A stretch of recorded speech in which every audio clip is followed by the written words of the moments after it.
And I pen did. Oh, no. I should get a spare. When I did that. Yep. Thank you.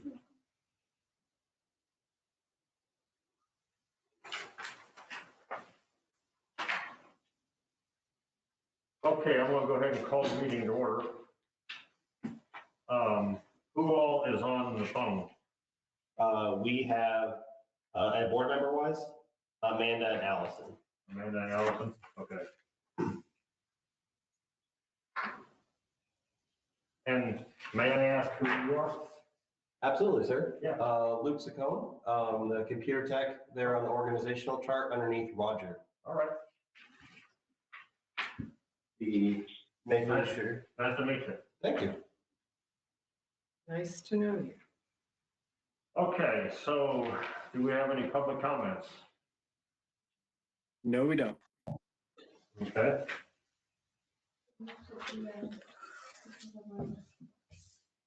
Have they made their cameras available? No, they will have to enable those. I can't turn their cameras on. So new hires, I need you to enable your cameras so I can introduce you to the board.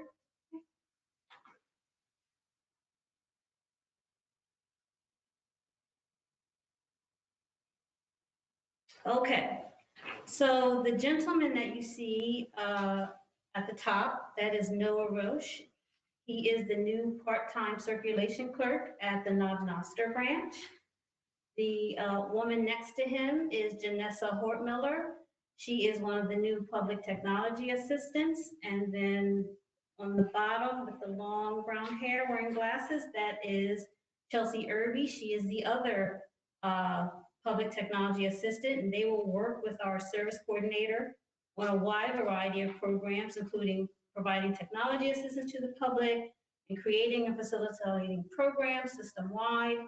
And then last but not least is Sarah Steinke. She is our new technical services clerk, and she's working with Nate Byrink. And among other things, she'll work on processing new material and coordinating loans from outside of our Evergreen Collaborative. So those are the new hires that we. Hi, my name is Georgia, and I represent Holden. My name is Judy, and I'm from Porter. I'm Scotty Walker from Holden. Ron McMullen from Lexington. I'm Deathridge from Waverly. Glad to have you. Welcome aboard. Welcome, welcome. Thank you. All right. You all can disable your cameras if you want to. A little pressure.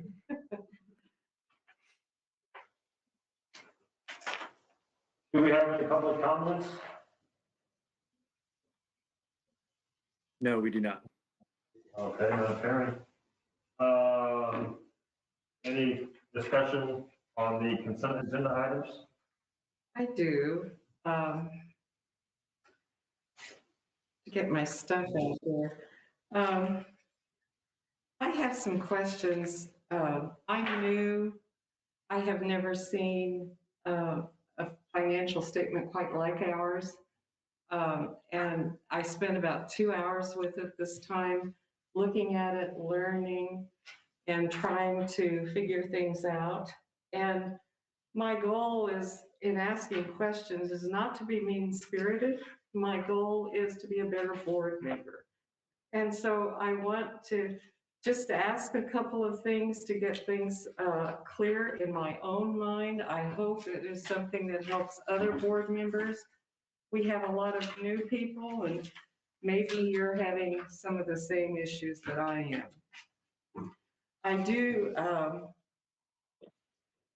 do have a concern about a couple, or not necessarily a concern, but a question about a couple of the things that are on our register. Transactional detail by account under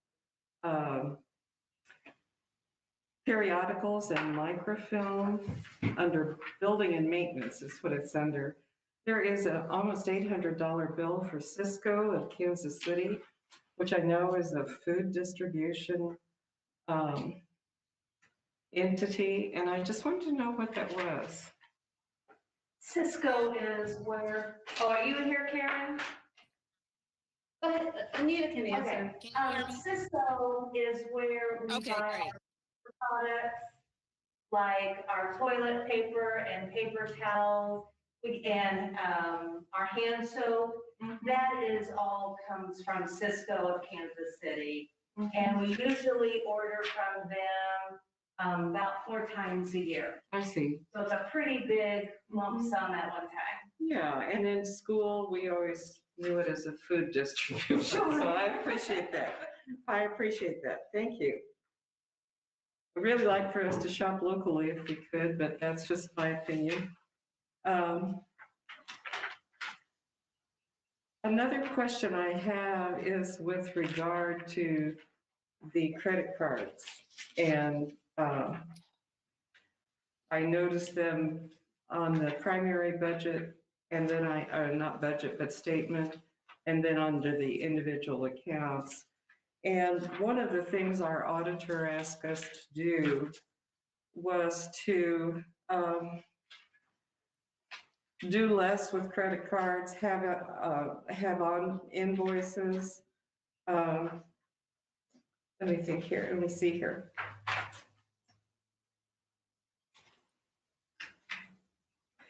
The department supervisors and administrative staff review and initial all invoices prior to payment and procedures. That should be established in the use of the incidental account and also the credit card.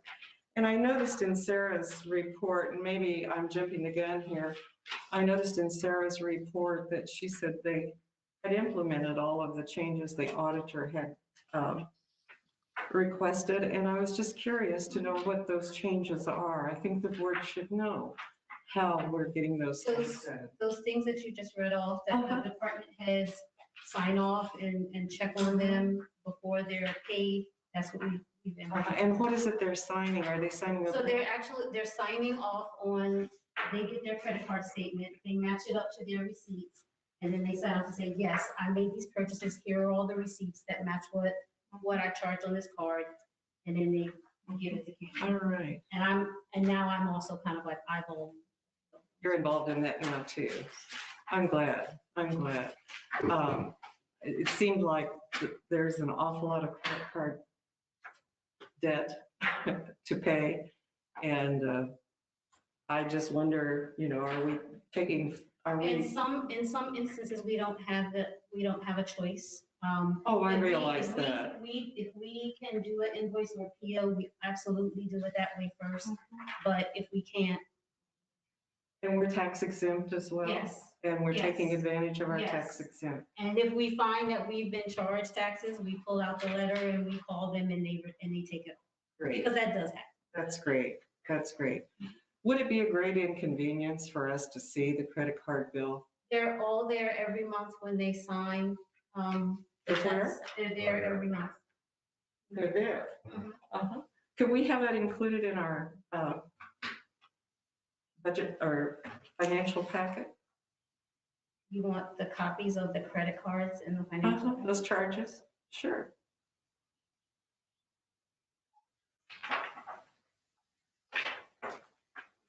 I would appreciate it.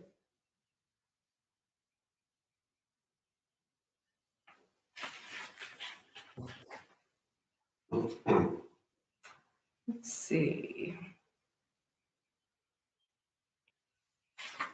All right, and the only other thing that I would ask is the budget shows an unexpected budget carryover from the previous year of $772,000. And our current budget shows us zeroing out the money in that's available. That was a significant carryover. And I'm wondering if I understand it, first of all. And secondly, I'm wondering if we're not going to have a carryover for next time. We probably will, because we have that extra $300,000 floating around, so that's possible. Thanks. And we, the way that the budget has been set up, is that there's money in reserves that we don't use. It's just held in reserves, so we don't use it. So we always kind of have a carryover. Okay, thank you for explaining it too. And we're on a fiscal year rather than a calendar Yes. year budget. Yes. And will we get lots of, a big payment in January? Will we get, A big payment, tax payment in December or January? I'm not sure when that actually comes. But we get tax revenue, Yeah, like we did last time Every- on that every month. athletic. yeah, Okay. so, and it's kind of small, but then we get a couple big ones, but I don't remember which month it came in last year, so. Yeah, and that reminds me of one more thing. The budget has gotten corrected, but the bookkeeping, like that athletic fund, if we could get those things corrected here, it'd sure make it a lot easier to. Yes. Does that make sense? Yes. And I think that's because I forgot to send her the update. Mhm. And let's see.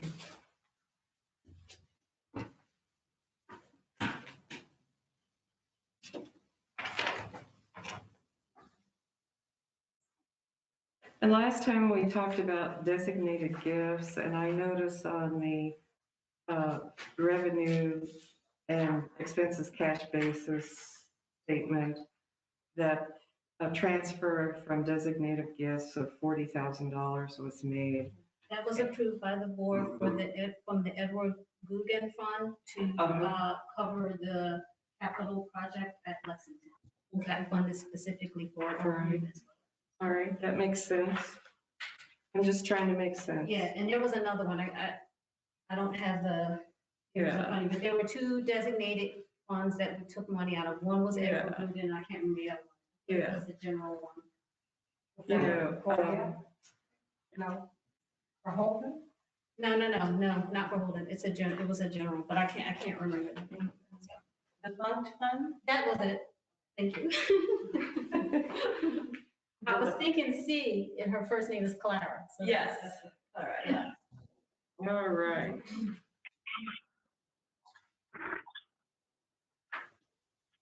I think that's all. I don't know if everybody else finds our statement a little difficult. I found it, so, but, Well, I've always wished that it was broken down instead of by number, or at least by number and by branch name.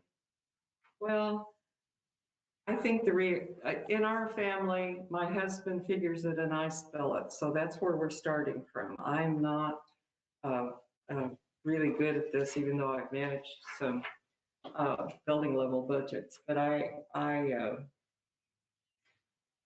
the repetitiveness of it and realizing what those repetitions mean, that some of them are checks that we've rendered already by bank draft. Some of them are checks that we've written, and then the additional checks that we're getting before the meeting. And some of And them are, those all reoccur except the ones before the meeting. and some of them are automatic. They're all in there. And so trying to get that was a bit hard for me. I'll just have to admit right up front. So anyway, I'm trying to be a good board member, and I appreciate everybody's indulgence in terms of answering questions that you may already know the answer to. Thank you, Georgia, for your questions. Appreciate that. I just have a couple of questions. I signed a check for $45,000 to Biblioteca, but I don't see it in the register, so I'm just curious what that's for. Not in the register. There's two checks that caught my eye that I don't see.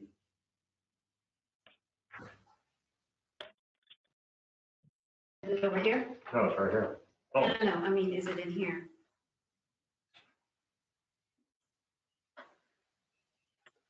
So any of on the register that we just got via email, any of those invoices will be in this file. Is that right? Karen, is Biblioteca in this, You should be blue? able to, you should be able to find that particular invoice in the tabbed, the bills that are tabbed? Is it under B for biblioteca? Yes, it should be. I saw it in the, Did you say Burton, right? I thought I saw it. I don't know where I saw it, probably on the email. Let's see it. That's, let's see it. It should be there in the tab section, the front section, the bills that are going to be paid tomorrow as opposed to the bills that were last month. Will it be on the register that you sent us via email? Yes, it should be. Okay, thanks. I thought I saw it. It is. Here it is. Here it is.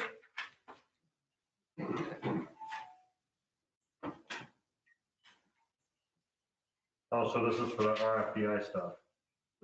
Okay.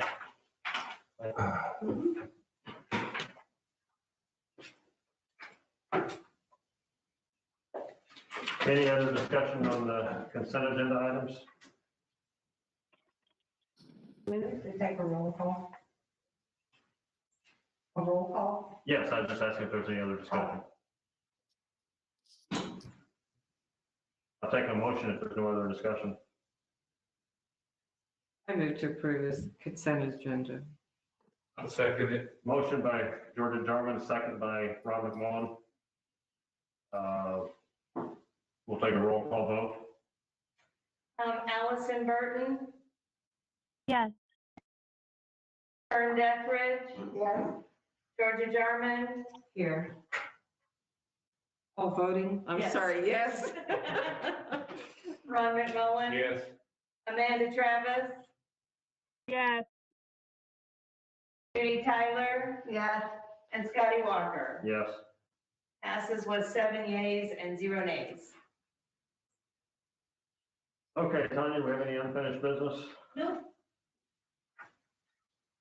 Anybody have anything for unfinished business?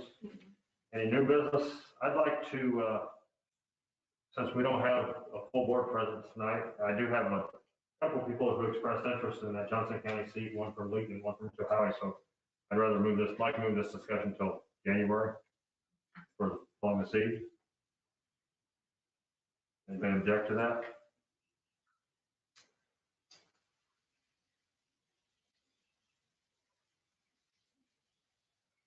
Any discussion or announcements? I don't know where I need to discuss, whether it be new business, whatever, but Okay. your Lexington Library has not been reopened on Monday. People are really complaining about that. They don't understand why, on Monday, usually they're big day. And I just don't understand why Holden and Lexington both are not being reopened every day like they normally were. We don't have that many viruses and things in Lexington, you know, that. So I don't understand why we aren't reopening our library on Monday. Well, we expanded the hours to make them kind of uniform along libraries. So we have a bunch of libraries that are open Tuesday through Saturday. And then we have the 2 biggest ones that are open 6 days a week, and then the smaller ones. So we just did it for continuity. These are not the permanent hours. These are just hours for now for our pandemic response. Well, we don't need hours for now. You got Odessa, which right in, and they don't do it any bigger than we do. And they're open every day. And they got a lot of staff people in there. I know them all. I don't understand why you think you just don't want Lexington to be open. Because number one, it is open, you may have to hire another staff because you got rid of 2 or 3 of them. We haven't gotten rid of any. Yes, 2 of them, one of them is coming to Warrensburg now, We part-time person. We haven't gotten rid of any staff. He's coming to Warrensburg because we have to manage the amount of people in the building so that people can properly socially distance. So we haven't gotten rid of any staff. Well, you said all along, everything that we would reopen. Now, I don't understand why we aren't. And I got a lot of faith. We are reopening. Well, but you aren't open on Monday. That particular branch is not. Huh? That particular branch is not, but all the branches are open to the public. So when you gonna open on Monday? Well, Never? when we get out of this pandemic, Well, Lexington doesn't have that many pandemics. we'll reassess the numbers and the you know, data and. A lot of them gonna go to the county court and really bitch and raise hell. Because you guys aren't doing anything for Lexington. You don't care about Lexington. So that's all I got to say. You said all along that you would open it right away, once everything, and it hasn't been open. You don't intend to open it. Can I ask a question? What, at Lexington, Odessa, and Concordia, and maybe Holden too, when we shortened the hours, we went from like 56 or 57 hours down to, Actually, before COVID, Lexington had a lot of that. it was in 2018 maybe, when we, That was back when the big hullabaloo over the hours, right. and Lexington got 48 hours. And every library sent in their opinion of when they would like to be open. And those were the hours that the board Yeah, approved. so that was pre-COVID, so that was already set. I probably what Ron is asking is if maybe some of those hours can be returned to the library. Right. We did that because we felt like we were in a very big financial crunch. So we are operating at the hours that match The original. the door count for that branch, and also in response to how we have to be responsible for the climate that we're in right now. Once we start to move out of this climate, we're going to be reassessing all the branch hours, not just according to their circulation, which was kind of how those hours were created in the first place, was according to circulation. And we don't want to only use that as data to make that decision. We want to use circulation. We want to use door count so that we know that all the branches are being staffed properly, so that they have enough staff to not just help with circulation, but also with programming. So that's when we're gonna, reassess and then bring it to the board to say, these are the permanent hours that we would like for each branch. And we're already looking at that, but we have to get out of this first, so. Well, like I just said a while ago, Odessa is open every day, and they got more coronaviruses than what Lexington has got in our area. But you just don't want to do anything open Lexington, and I've had all kinds of people really complaining because it's not open on Mondays and not open every day like it used to be. They're really upset. Are Odessa and Concordia now open on Monday? Concordia is Tuesday. Concordia, Holden, and Lexington are Tuesday through Saturday. At one time, wasn't Odessa They still are. closed on Monday? Yeah, they used to Yeah, be and then they open. reopened them. It's because their usage, Yes. their patron Yes. count has gone up. We used the door count numbers pre-COVID. We used the curbside numbers that we had. We looked at that, and then we looked at what their occupancy level needs to be right now in the middle of the pandemic. And so that's how we with these out. So once we move out of the pandemic, again, we're gonna look at everything, bring permanent hours to the board. But what we're shooting for is continuity, because what happened back in 2019 was you had a library that was open on Monday for like 4 hours, and a library that was open on Saturday for like 2.5 hours.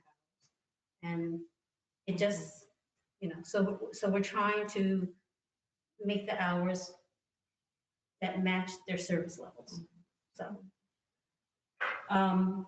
So I have a couple of announcements. So Giving Tuesday, #Giving Tuesday is a worldwide day to highlight generosity and the power of giving. Organizations across the globe use it to encourage people to do good by showing financial support. Although it is a primarily launched as an online giving process, Trails Regional Library Foundation will be using a two-pronged effort of both online and a special mailing. Library card holders can choose to give either to the special funds held at the Community Foundation of the Ozarks or by a donation to the Trails Regional Library Foundation. In conjunction with #Giving Tuesday, we will be launching shelf naming opportunities through the Trails Regional Library Foundation.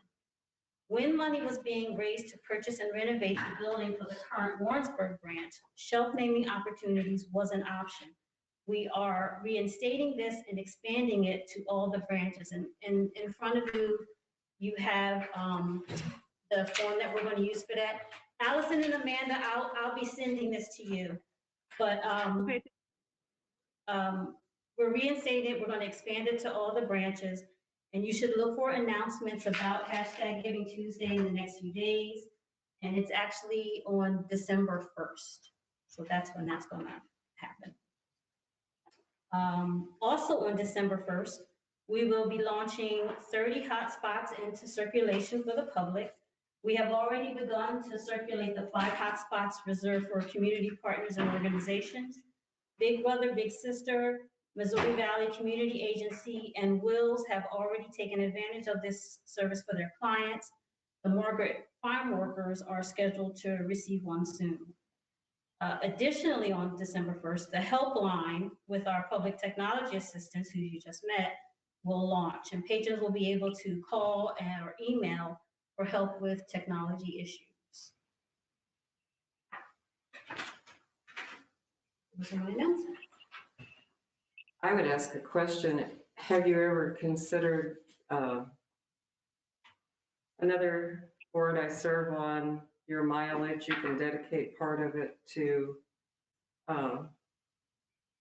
their foundation. And if you could dedicate your mileage that you get paid, I have to see if we're allowed to do that. a turnaround. Government entity, I have to see. And you could, just give some every time. You don't have to give it all, but it mounts up.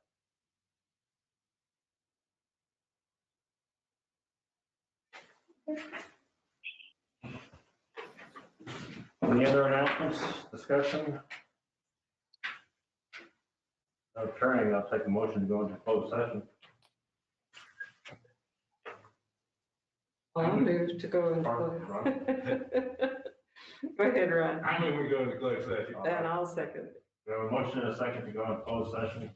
Roll call. Allison Burton, Yes. Fern Deathridge, Yes. Georgia Jarman, Yes. Ron McMullen, Yes. Amanda Travis, Yes. Judy Tyler, Yes. Scotty Walker. Yes. Motion passes. All right. Okay, so Allison and Amanda, I sent you a different link, so I'm going